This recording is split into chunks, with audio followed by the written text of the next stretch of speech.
Hi friends, Shri Rahul Gandhi ഉയർത്തിയ ആ hydrogen bomb അത്ര നിസ്സാരമായി തള്ളിക്കളയാൻ ഇന്ത്യൻ ജനാധിപത്യ വ്യവസ്ഥയ്ക്ക് സാധിക്കുകയില്ല. അതൊരു ഒന്നര ഹൈഡ്രജൻ ബോംബ് തന്നെയാണ്, പറയാതിരിക്കാൻ പറ്റത്തില്ല. കാരണം എന്താ, ഇന്ത്യൻ ഭരണ സംവിധാനത്തെ, ജനാധിപത്യ പ്രക്രിയയെ ആകെപ്പാടെ ചോദ്യം ചെയ്യുകയാണ്. നമ്പർ 1, ഇലക്ഷൻ കമ്മീഷൻ പൂർണ്ണമായും BJP വൽക്കരിക്കപ്പെട്ടിരിക്കുന്നു. അതിൽ യാതൊരു നിഷ്പക്ഷതയുമില്ല. ഗവൺമെന്റിന് വേണ്ടി വിടുപണി ചെയ്യുന്ന വെറും ഒരു ഏജൻസി അത്ര തന്നെ. ശ്രീ രാഹുൽ ഗാന്ധി മൂന്നാമതും ഇലക്ഷൻ കമ്മീഷനെതിരെ ആരോപണം ഉന്നയിച്ചിട്ട് 24 മണിക്കൂർ കഴിഞ്ഞു. ഇലക്ഷൻ കമ്മീഷന് യാതൊരു പ്രതികരണവുമില്ല. അതാണ് ഒന്നാമത്തെ പ്രശ്നം എന്ന് പറയുന്നത്. അദ്ദേഹം ആരോപിക്കുന്നത് ഗവൺമെന്റിനെതിരെയല്ല, പ്രധാനമന്ത്രിക്കെതിരെയുമല്ല, ഇലക്ഷൻ കമ്മീഷനെതിരെയാണ്. പക്ഷേ ഇലക്ഷൻ കമ്മീഷൻ തികച്ചും നിർജീവമാണ്, ചത്തുപോയിരിക്കുന്നു. നമ്പർ 2, നമ്മുടെ ഗോപാലകൃഷ്ണൻ BJP വക്താവ് ഓൾ ഇന്ത്യ ഫേമസ് ആയി.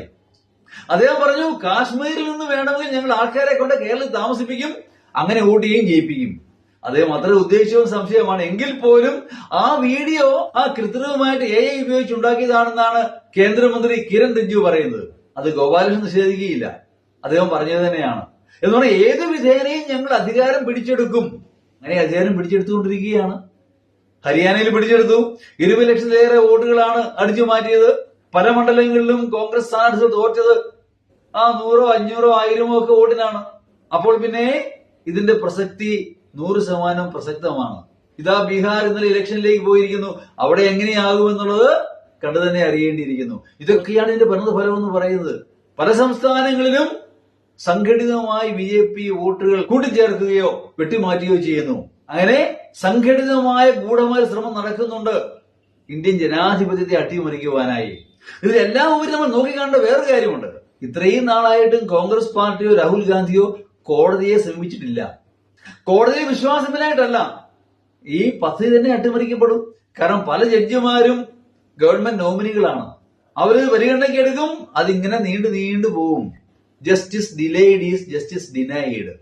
അങ്ങനെ കേസ് കോടതി നടക്കുമ്പോൾ പിന്നെ BJPക്കാർക്ക് പറയാം അത് സബ് ജുഡീസ് ആണ്, അത് കോടതി പരിഗണനയിലാണ്, ഇപ്പൊ പ്രസ്താവിക്കാൻ പറ്റുവരാ. അതങ്ങനെ നീണ്ടുപോയിക്കൊണ്ടിരിക്കും. എത്ര കാലം വേണമെങ്കിൽ നീളാമല്ലോ. ഒരു ഉദാഹരണം എടുക്കുക, നമ്മുടെ ശബരിമല കേസ് എത്ര കാലമായി, അതവിടെ ഇരിക്കത്തേ ഉള്ളൂ.